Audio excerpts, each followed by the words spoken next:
Seperti yang kita tahu, ada beberapa smartphone baru di Indonesia yang memakai chipset Dimensity 700. Yang di tangan kami ada Poco M3 Pro 5G dan Samsung Galaxy A22 5G. Untuk saat ini, Dimensity 700 adalah chipset 5G termurah dari MediaTek. Kalau lihat spek di atas kertas sih, untuk HP harga segini, CPU dan GPU-nya sangat menjanjikan. Terlihat dari beberapa angka benchmark yang saya tes juga. Karena speknya impresif, saya penasaran gimana performa gaming dari chipset ini di kedua HP ini. Dan kira-kira cocok untuk main game apa saja ya? Pertama, saya tes game fighting yaitu Shadow Fight Arena. Saya tes di settingan grafis yang tinggi dulu ya, yaitu Ultra dan High. Kedua settingan grafis ini punya performa yang mirip sih. Kalau saya perhatikan, kurang lebih dia stabil di angka 45 fps. Kurang lebih ya. Kadang tuh drop sampai ke 35an fps, tapi kadang bisa sentuh 50an fps juga. Tapi stabilnya ya kurang lebih di 45 fps lah, dan menurut saya ini udah lumayan.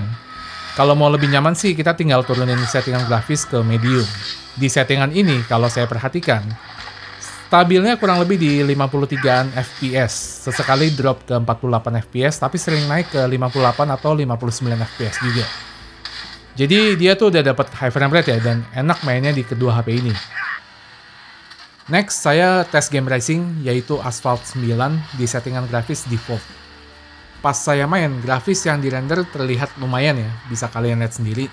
Dan frame rate-nya standar lah untuk HP kelas menengah. Dia masih berjalan di sekitar 30 fps, dan yang penting dia berjalan dengan cukup stabil. Sebagai informasi, ini saya main mode multiplayer. Dari data yang saya tes, angka average FPS-nya adalah 29,8 fps. Jadi memang dia stabil walau belum bisa nyalain mode high frame rate seperti di HP flagship. Lanjut, saya main game Genshin Impact. Nah, biasanya game ini tuh dijadiin benchmark nih, buat tahu sekuat apa HP kita. Saya tuh nggak berekspektasi tinggi lah. Jadi saya tes di settingan grafis low 60 fps dulu. Di settingan ini, frame rate yang didapat menurut saya pas-pasan lah. Kurang lebih dia di sekitar 24 fps ya. Walau nggak jarang drop sampai di bawah 20 fps sih. Tapi sesekali bisa naik juga. Kalau mau lebih nyaman, bisa pilih settingan lowest atau terendahnya. Memang di scene yang banyak musuh, performanya tuh kurang lebih mirip di settingan low tadi. Tapi ini lebih nyaman ya, jadi frame rate-nya lebih tinggi dikit lah. Dan average FPS yang saya dapatkan di settingan ini adalah 39,4 fps.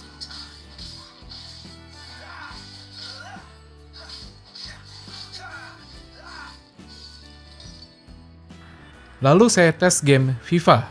Pas saya tes game ini, belum bisa dapat high frame rate termasuk di settingan yang paling rendahnya ya. Memang dia berjalan dengan sangat stabil di 30 fps, tapi ya termasuk standar karena belum bisa dapat high frame rate.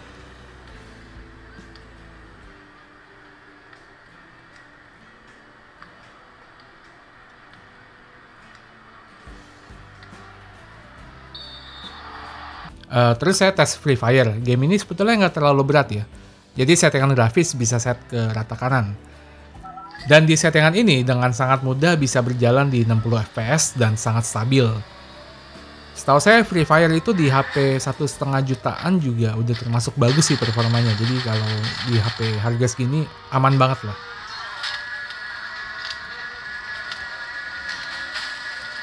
Setelah itu saya coba game Battle Royale yang lebih berat yaitu PUBG.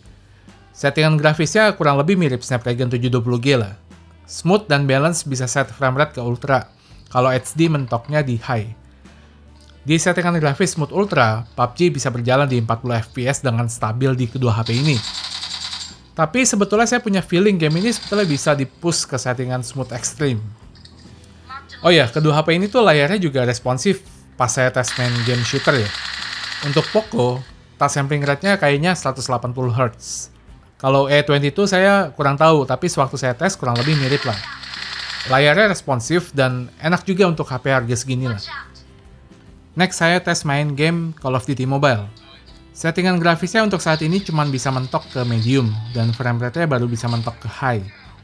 Tapi kalau untuk main mode multiplayer sih di settingan ini performanya udah bagus banget, karena bisa sentuh high frame rate 60 fps dan bisa dibilang stabil. Walau sekali lagi settingan grafisnya tuh baru bisa ke medium. Memang game ini biasa lebih optimal di chipset Snapdragon ya. Tapi sepengalaman saya di Helio G90T kemarin, dia tuh sempat dapat settingan grafis kayak gini juga. Tapi setelah itu dapat update lagi dan settingan grafisnya jadi mirip Snapdragon 720G lagi. Bisa lebih tinggi. Jadi feeling saya di chipset ini bakal seperti itu juga ya. Nah, tinggal tunggu update untuk dapat settingan grafis yang lebih tinggi lagi. Untuk main mode multiplayer memang aman, bisa dapat high frame rate, tapi mode Battle Royale mirip dengan PUBG ya, mentoknya di 40 fps. Lanjut saya main game MOBA yaitu League of Legends Wild Rift. Di sini settingan grafis bisa pilih yang paling tinggi yaitu Ultra. Dan frame rate bisa mentok ke 60 fps. Pas saya main sih grafisnya terlihat bagus dan frame rate-nya stabil banget di 60 fps. Bahkan di sini yang sangat ramai di mana banyak musuh dan efek masih stabil juga. Saya punya feeling ini masih bisa di-push ke 90 fps sih. Overall enak banget main Wild Rift di kedua HP ini. Untuk Mobile Legends bisa set grafis ke Ultra juga dan bisa nyalain mode high frame rate. Ya biasa game MOBA tuh memang lebih optimal di chipset MediaTek duluan ya daripada Snapdragon.